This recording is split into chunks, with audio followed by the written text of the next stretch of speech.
Assalamualaikum warahmatullahi wabarakatuh. Selamat pagi, salam sejahtera semuanya. Jadi materi ini merupakan materi pendahuluan terhadap topik aging of kidney ya. Untuk program studi S2 A3 MFK Unpad, mata kuliah Aging on a Specific Organ bersama saya, Yuni. Kita akan segera mulai bahwasanya saya mengingatkan kepada mahasiswa bahwa ini merupakan kuliah pendahuluan. Tentunya setelah kuliah ini kami akan menyediakan beberapa materi di live dan juga tugas untuk memperkuat pemahaman teman-teman semuanya. Dan sebelum mengikuti perkuliahan ini, mungkin untuk lebih dapat memahami, saya memohon agar teman-teman dapat belajar mandiri mengenai dasar-dasar fisiologi dari ginjal itu sendiri. Karena saya tidak akan masukkan fisiologi ginjal dasar pada mata kuliah ini untuk mempersingkat waktu. Baik, selanjutnya coba kita akan mulai dulu dengan pendahuluan bahwa proses penuaan pada ginjal ini saat ini dihubungkan dengan berbagai gangguan pada morfologi dan penurunan fungsi ginjal. Yang mana hal ini diakselerasi dan diperberat dengan beberapa penyakit penyerta seperti diabetes mellitus dan hipertensi. Dua penyakit ini merupakan penyakit yang banyak sekali ditemui pada usia yang tambah muda ya. Jadi sebetulnya hal ini menjadi sangat penting pemahaman mengenai hal ini, terutama untuk proses pencegahan ke depan dan juga bagaimana kita memberikan terapi pada lansia. Gangguan atau penurunan fungsi ginjal yang disebabkan karena penuaan itu mempunyai peran penting atau implikasi penting terhadap fungsi homeostasis tubuh secara umum melalui toksisitas obat dan kemungkinan transplantasi ginjal. Secara fungsi ada beberapa hal yang dikatakan berubah sesuai dengan proses penuaan. Yang pertama adalah glomerular function ya.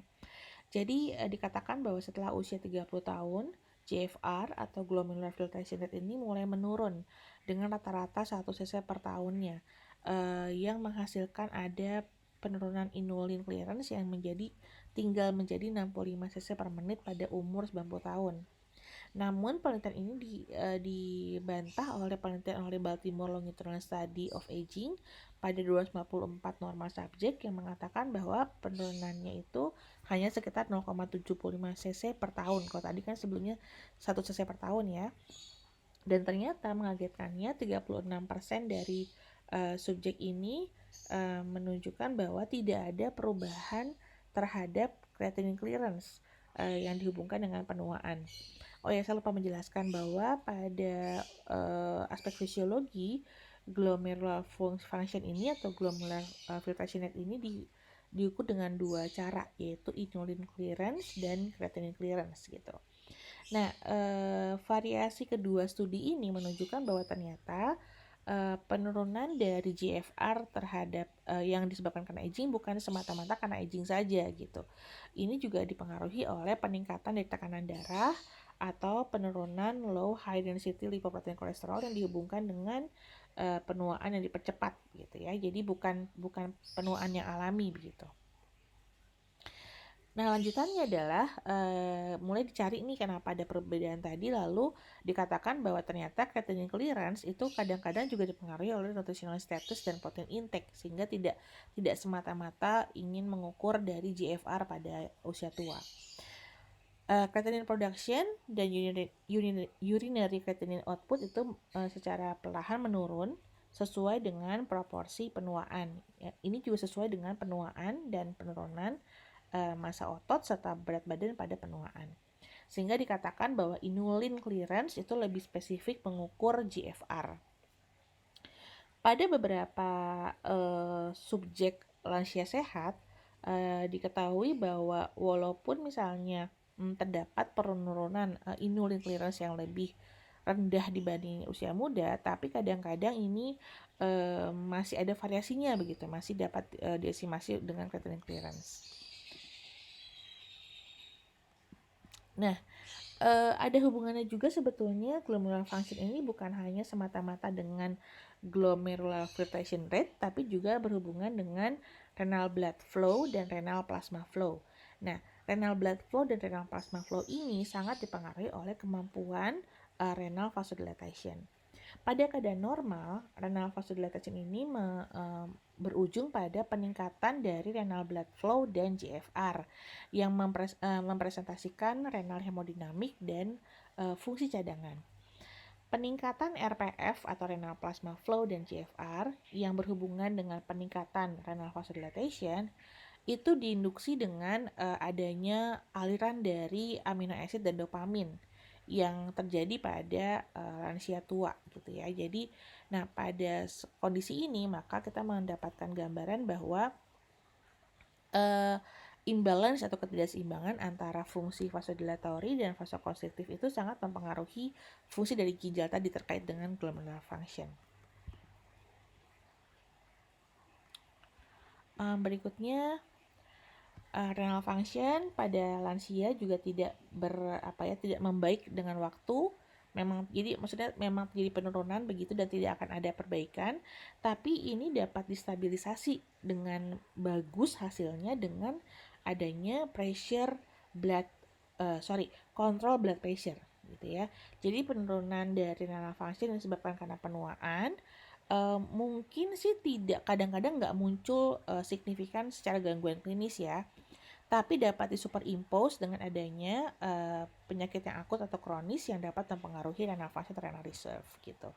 Jadi dari sini datanya bahwa ternyata glomerular function atau penurunan pada lansia ini memang nyata begitu, tapi dengan adanya fungsi reserve atau fungsi cadangan dari fisiologis tubuh pada yang tua, terutama dengan pengendalian tekanan darah itu penting sekali sehingga nanti di usia tua penurunan fungsi terkait dengan glomerular function ini tidak akan ada implikasi klinisnya.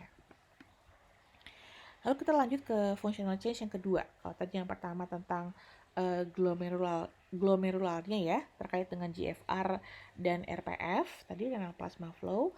Nah, kita akan segera bergerak ke arah fungsi tubular. Jadi ternyata diketahui juga bahwa ada gangguan pada tubular function yang disebabkan karena penuaan. Contohnya penurunan pada sodium excretion ya. Jadi umumnya sih kalau kita sehat dan muda ada kelebihan sodium itu akan langsung dieskresi oleh urin sehingga mempertahankan kadar sodium dalam darah gitu kan ya. Diketahui memang ada penelitian menyatakan bahwa ada penurunan fungsi ekskresi sodium pada lansia. Nah, namun hal ini tadi baik lagi nih, sebetulnya hal ini bukan semata-mata dipengaruhi oleh fungsi tubular saja. Jadi kadang-kadang nih di usia tua juga kita masih bisa kok memaintain sodium balance gitu. Dihubungkan dengan atau dibandingkan dengan subjek muda yang sehat, clearance lithium atau sebagai indikator dari fungsi tubular proksimal itu memang secara signifikan lebih rendah pada usia lansia. Lalu juga penanganan potasium juga sebetulnya ternyata dipengaruhi oleh lansia sehingga memang pada lansia ini lebih prone atau lebih rawan terjadi drug induced hyperkalemia karena tadi ya, jadi dia tidak mampu menjaga balance-nya begitu. Nah, kemudian selain tadi yang sodium, kemudian fungsi tubular proksimal dan juga fungsi penyeimbangan hiperkalemia, juga satu lagi adalah tentang kemampuan mengkonsentrasi dan mengecerkan urin itu juga menurun pada lansia. Ini menjelaskan fenomena lansia yang sering buang air kecil di malam hari dan juga lebih rentan terhadap dehidrasi dan hipernatremi juga hiponatremi kalau ada kelebihan dari cairan gitu ya. Jadi itu kaitan dengan tubular function. Nah, kemudian dari beberapa fungsi yang tadi yang tentang potasium, sodium dan juga tentang concentration and dilution, tentunya ini akan meningkatkan nih secara implikasi medisnya terhadap drug toxicity. Jadi memang dari sisi farmakokinetik kita tahu sekali bahwa clearance dari obat sangat dipengaruhi oleh fungsi ginjal ya. Nah, Ini sangat dipengaruhi juga oleh yang tadi, aging on kidney tadi. Jadi bukan hanya kapasitas ekskresi dari kidney yang menurun, tapi juga disertai dengan penurunan fungsi metabolisme hepar. Ini tentunya akan berkontribusi pada gangguan farmakokinetik berbagai obat pada lansia. Kemudian juga di tambahan lain adalah penuaan ini menyebabkan efek-efek farmakodinamik dari beberapa obat malah termodulasi nih sensitivitas dan respon fisiologinya. Jadi beberapa obat yang berpengaruh terhadap susunan saraf pusat seperti benzodiazepin, opioids, dan psychotropic agents ini akan lebih sensitif dan meningkat respon fisiologinya. Jadi hal ini sebetulnya menggambarkan bahwa ternyata memang nyata farmakokinetik dan farmakodinamik pada pada lansia ini sangat berubah yang disebabkan juga oleh penuaan pada proses fungsi ginjal. Nah, ini juga dihubungkan lagi dengan penurunan sensitivitas dari sistem kardiovaskulernya nih terhadap beta-adrenergic stimuli. Ini tentunya akan mempengaruhi terhadap pengaruh obat antihipertensi terhadap yang nanti lebih mudah menyebabkan orthostatic hypotension gitu. Jadi kombinasi dari gangguan farmakodinamik dan farmakokinetik ini pada pasien lansia disertai juga dengan kondisi komorbid yang mempengaruhi multiple pengobatan ini akan semakin meningkat pada kondisi yang kompleks gitu. Jadi sehingga menjadi sangat penting ya untuk dapat memulai terapi pengobatan pada lansia ini dengan efek yang lebih rendah dan peningkatan dosis secara perlahan. Untuk dapat mengetahui sebetulnya sampai mana sih sebetulnya individual lansia ini berespon terhadap obat. Kemudian functional change yang tadi yang ketiga adalah endocrine function. Jadi tadi kita udah bahas tentang glomerular function, kemudian tubular function. Sekarang kita membahas mengenai endocrine function. Jadi beberapa prevalensi anemia yang ada di lansia ternyata banyak sekali dihubungkan dengan penurunan dari eritropoietin atau EPO dari ginjal. Nah, walaupun kadang-kadang serum EPO ini meningkat katanya pada usia lansia kalau diukur ya levelnya ya, tapi anehnya anemianya masih tinggi. Hal ini disebabkan karena adanya compensatory response. Compensatory response dari usia yang mungkin dihubungkan dengan ada peningkatan dari erythrocyte turnover atau peningkatan EPO resistance. Ya, jadi ini levelnya ini lebih rendah daripada anemia elderly. Jadi lebih karena ada respon yang tumpul terhadap low hemoglobin. Jadi kalau pada keadaan normal itu kalau hemoglobin rendah atau eritrositnya rendah, maka EPO akan meningkatkan produksi eritrosit. Nah, pada usia lansia nih EPO-nya mungkin tinggi, tapi dia resisten gitu. Dia tidak bisa menstimulasi eritrosit turnover dan juga peningkatan hemoglobin.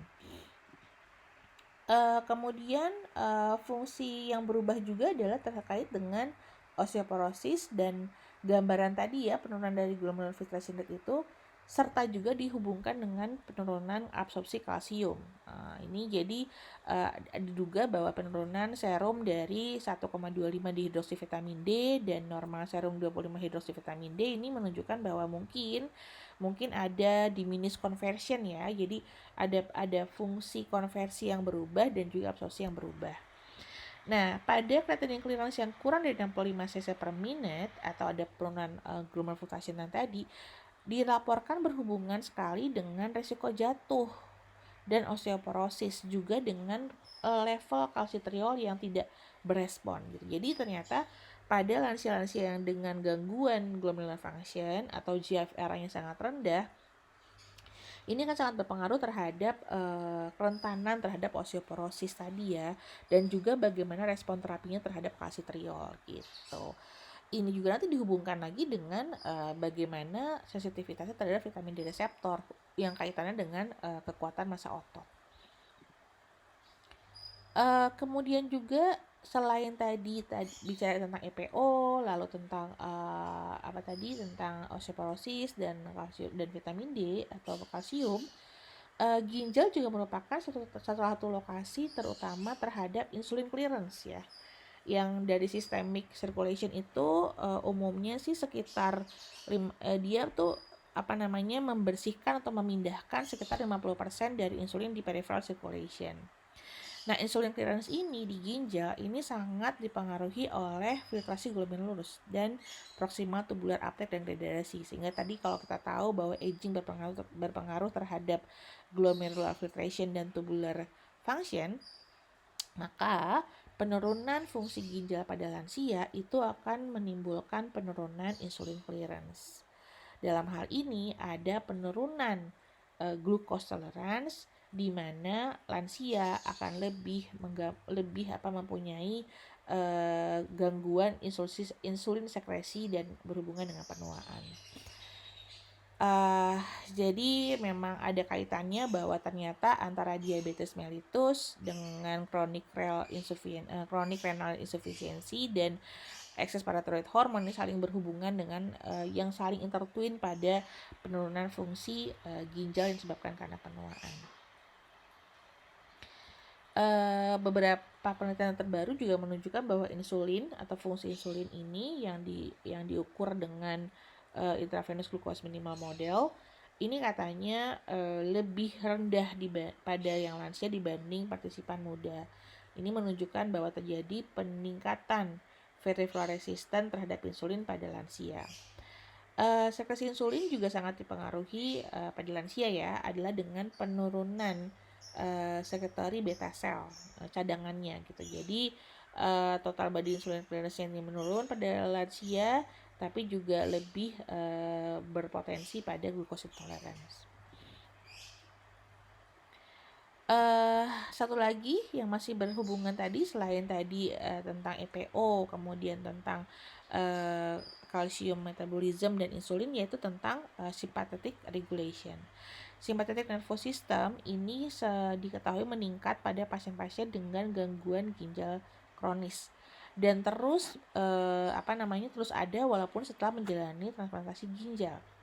Nah, ini dimungkinkan karena adanya aktivasi kronis dari sympathetus nervous system yang berkontribusi pada kekakuan pembuluh darah pada pasien-pasien ini yang nanti dihubungkan dengan penyakit arteri atau penyakit pembuluh darah secara umum. Jadi pengkakuan pembuluh darah ini juga dapat diamati dari lansia yang dihubungkan dengan penurunan renal function. Jadi sangat dimungkinkan bahwa peningkatan sympathetic tone yang nanti menyebabkan penurunan GFR dan beberapa faktor dapat berkontribusi pada perubahan vaskular pada lansia. Ini merupakan suatu patogenesis dari renal aging yang dihubungkan dengan renal injury. Jadi bahwa terdapat genetik faktor, lalu kemudian hal-hal di sel molekuler seperti pemendekan telomer, lalu peningkatan replikasi sel-sel senescent dan oxidative stress itu merupakan hal-hal yang diketahui sangat berpengaruh terhadap proses aging. Kemudian dari aging yang memang semula sudah ada ini ditambah lagi dengan adanya faktor diet, kemudian diabetes mellitus dan hipertensi serta infeksi dan toksin, ini akan menyebabkan arteriosklerosis. Arteriosklerosis ini akan menyebabkan hipoksia atau isemi yang nanti akan mengganggu pada glomerulosklerosis, tubular atrophy dan interstitial fibrosis yang akan berujung pada renal insufficiency. Renal insufficiency tersendiri ini juga akan mempengaruhi peningkatan risiko terhadap hipertensi. Sementara itu juga genetic factor seperti telomere shortening dan replicative senescence serta oxidative stress juga dapat mempengaruhi proses development dari hipoksemi ke arah glomerular sclerosis, tubular atrophy dan interstitial fibrosis. Untuk lebih jelasnya, teman-teman dapat mengunjungi artikel ini yang nanti akan saya sediakan juga secara PDF di sistem Live Unpad. Kemudian ini juga ditemukan dari penelitian oleh artikel review oleh Weinstein et al. Tentang the aging kidney physiology chain. Terdapat beberapa mediator nih katanya yang sangat berpengaruh terhadap age-related physiological change di ginjal gitu ya. Terutama pada penurunan tadi ya, keseimbangan antara vasodilator dan vasokonstriktor tadi, yaitu RAS system, kemudian nitric oxide, sex hormone, dan metalloproteases. Nah, untuk lebih jelasnya, mangga silakan teman-teman mengunjungi artikel dari Weinstein ini yang saya sediakan juga di Live.